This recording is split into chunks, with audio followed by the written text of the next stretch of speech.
Mesdames et messieurs, bonsoir et bienvenue dans cette édition de journal ouvrant-le par cet élément de l'IGF, l'inspecteur général de finances Jules Alinguetenke, ici ce mercredi 22 janvier 2025 par la ministre de Jeunes et Éveil patriotique Noéla Aïganaga dans son bureau de travail. Suivons s'il vous plaît. L'inspection générale de finances s'élance dans une grande campagne de sensibilisation de la jeunesse à s'impliquer dans la lutte contre la corruption et les détournements des deniers publics en 2025. Ce mercredi 22 janvier, l'inspecteur général de finances, chef de service, a été reçu en audience par la ministre de la Jeunesse, Noéla Aïganagato, pour un échange stratégique de lancement d'une campagne de sensibilisation de la jeunesse dans la lutte contre la corruption. En effet, les Nations Unies ont placé l'année 2025 dans le cadre de la lutte contre la corruption comme année des mobilisations de la jeunesse contre ces fléaux. Comme vous pouvez vous imaginer, les Nations Unies ont décrété l'année 2025 comme l'année de la mobilisation de la jeunesse dans la lutte contre la corruption.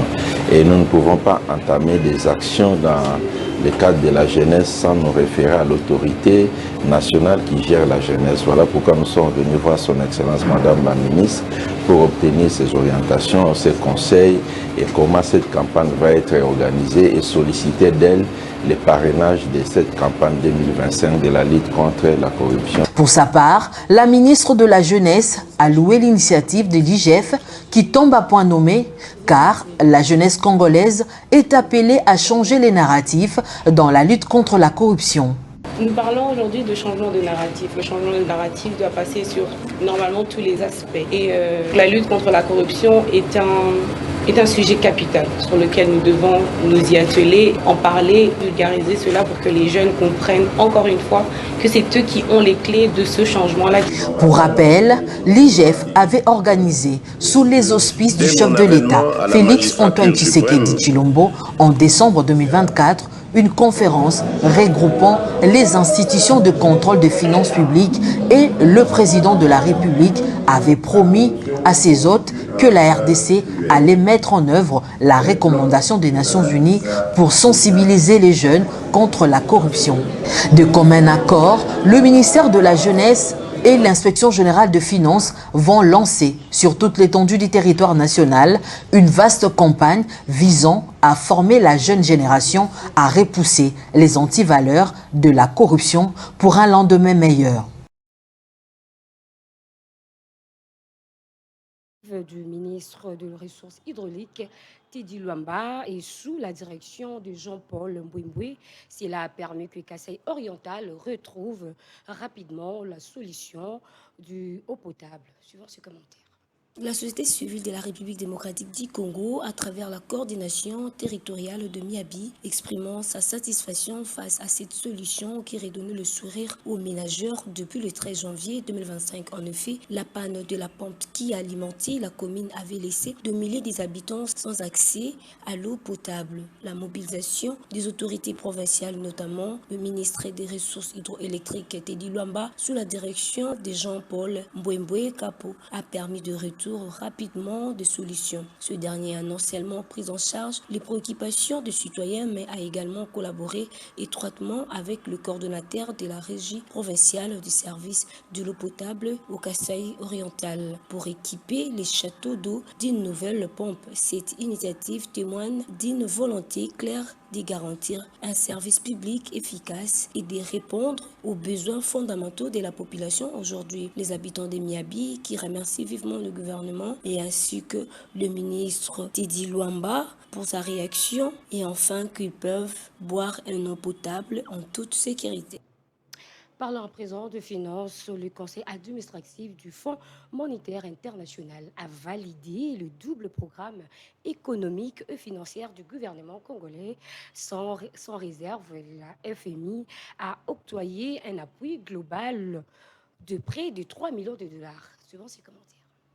Le Fonds monétaire international a octroyé un appui global de près de 3 milliards de dollars à la RDC, une étape capitale pour le développement de la République démocratique du Congo pour la première fois dans l'histoire économique du pays. 1,9 milliard de dollars de ces financements sera directement versé dans le budget de l'État. Le ministre des Finances, Doudou Fwamba, en fait la répartition ciblant le secteur prioritaire. Dans les budgets, nous avons, par exemple, une initiative, la route RN7. Ce sont des projets sur lesquels une partie des fonds vont être orientés. C'est la route qui quitte Kananga vers Kisangani. Il y a d'autres initiatives qui vont aller dans ce sens-là. Donc, dans les budgets de l'État, il y a des centrales hydroélectriques qui ont été retenues. Et je crois qu'avec l'adoption du projet de loi des finances, nous allons mettre à la disposition de notre peuple toute l'information nécessaire. Nous voulons profiter de ces programmes. Et là, je termine. Les programmes est, comme j'ai dit, un catalyseur d'investissement privé, comme les représentants résidents l'ont dit. Ce n'est pas avec 2,8 milliards que nous allons développer notre Congo. Non, nous voulons avoir une économie d'un PIB au-delà de 300 milliards. C'est dans cette dynamique-là. Donc, les programmes permettent de changer les narratifs parce qu'on nous vend d'une mauvaise manière et parfois de manière injuste. Nous voulons améliorer cette image et attirer beaucoup d'investissements publics. Il est impérieux de signaler que ces financements traduisent la confiance renouvelée du FMI dans les réformes économiques et financières du ministre des Finances Doudou Fwamba et soutenus par le président de la République Félix-Antoine Tshisekedi Tshilombo. Parlons à présent de sport sous l'égide du ministre des Sports et Loisirs Didier Boudimbou. Kinshasa s'apprête à accueillir les grands retours du jeu congolais en août 2025. Suivant ce commentaire.